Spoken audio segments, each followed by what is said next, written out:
presented as the sensible centrist.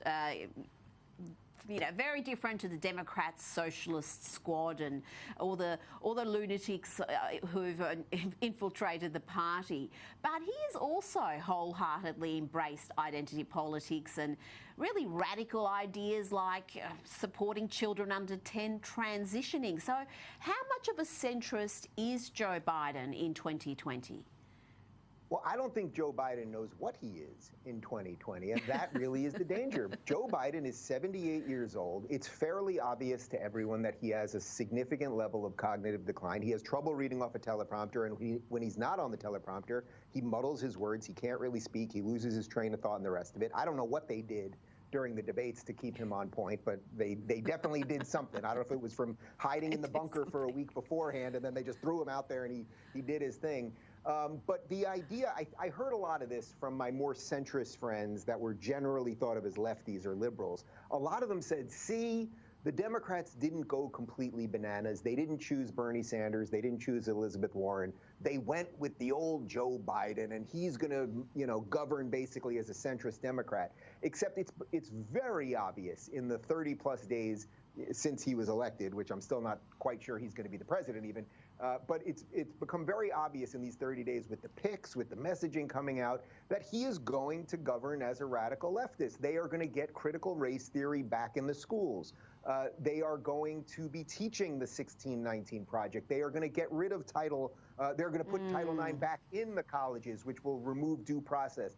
All of the things that, were thought of as scary Trump things that in many ways were saving liberalism, saving our institutions, they're all on their way to being destroyed with the Biden administration. And truly, I don't think he's in charge. I don't know who's in charge, but if you're walking around thinking that this 78-year-old guy with a broken foot who's, can't really speak, who's coughing constantly, if you think he's in charge, I got a bridge to sell you. I'm still bewildered by how he broke his foot. The official story seems to be now that he got out of the shower and chased his dog's... No, he got out of the shower and tried to pull his dog's tail and fell. I mean, that is just not... Who does that? Oh, goodness. But do you think we are going to have a Madam President, Kamala Harris, in our future? Maybe in the near future? Yeah, well, look, going on the assumption that Biden does get sworn in on the 20th, which, again, I'm not totally sure is going to happen, but let's just say that happens, and that's sort of conventional wisdom at this point. I would be shocked if the guy lasts a year. I would bet almost everything he doesn't last the full term, and they knew that. They knew that going in. And what I always said about this for the last year is that the scandal was the non-scandal. Everyone knows something's not right with Joe Biden. Everyone knows it. I don't take any great pleasure in that. My grandmother had dementia in her later years, and I spent a lot of time with her, and it's not fun. It's pretty horrific. So I don't mean to be glib about it, but the scandal is that the media decided we can't talk about it, while everyone knows something is wrong. So if you take his age, if you take the broken foot, if you take the fact that he's giving speeches and coughing in his hand constantly, which we're told not to do, and all of those things, and the fact that before the election, let's not forget, Nancy Pelosi, the leader of the House, was talking about using the 25th Amendment, which would basically be their way of smuggling Kamala Harris in. I think it's fairly obvious that if Biden begins the term January 20th, 2021, it will be Kamala Harris by the end of it. And Kamala's voting record is amongst the most radically left-wing of anybody. So you go from a supposed centrist in Biden to a very different presidency if it's under Harris. Now, in 2020, we saw BLM's... Rita, quickly, by the way, Kamala Harris dropped out of the Democratic presidential primary very early on, even though people thought she was going to be a frontrunner, and she was basically polling at 0. So in effect, if what we're talking about here happens, the president of the United States will be someone who dropped out of their own primary early and then polled at 0. I mean, really think about how twisted that could become. Oh, absolutely. And she had such glowing media coverage. And yeah, you're right. She just did horribly and got absolutely destroyed by Tulsi, who would have been a good vice president. But I digress. Now, we've seen in 2020 the influence of Black Lives Matter really increase. The corporate support for the group has soared to new heights. What has that done for race relations in the US? You know, the real truth of it is if you remove this small sliver of people who are constantly in the race trade, who are grifting on race, the average American, no matter what you're seeing on TV, Americans love the idea that we're this great pluralistic society. America has done a better job than any country in the history of the world for roughly 250 years, bringing people from all walks of life together. You can bring your foods, your traditions, your religions, your all of the stuff that makes you you, and then what you do is you fold that into America. That's why we're a melting pot, which in many ways most of Europe wasn't able to do. Europe in many ways is much more ghettoized between ethnic communities. We've done it so brilliantly here, so spectacularly, and we fought a war to end slavery within about 100 years of our founding. That's pretty good. It doesn't mean our history is perfect, but it means that it's pretty good.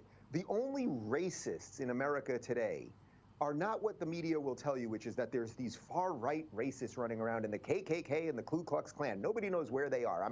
That's not saying that there are literally none of them. Of course, there are some actual racists.